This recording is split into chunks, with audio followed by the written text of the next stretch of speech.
11 PM on this fantastic weekend off.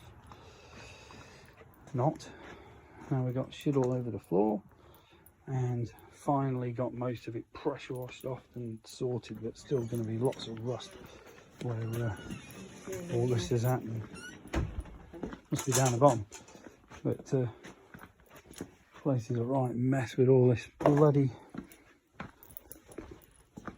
mud coming down, and plaster obviously will stick like hell to the bikes is the problem. So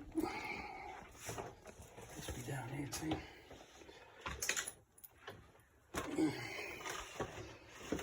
Basically pressure washed all this out, put things on the toolbox, hopefully stop it. Pressure washed all this down, sealed it. Had to pressure wash the pressure washer.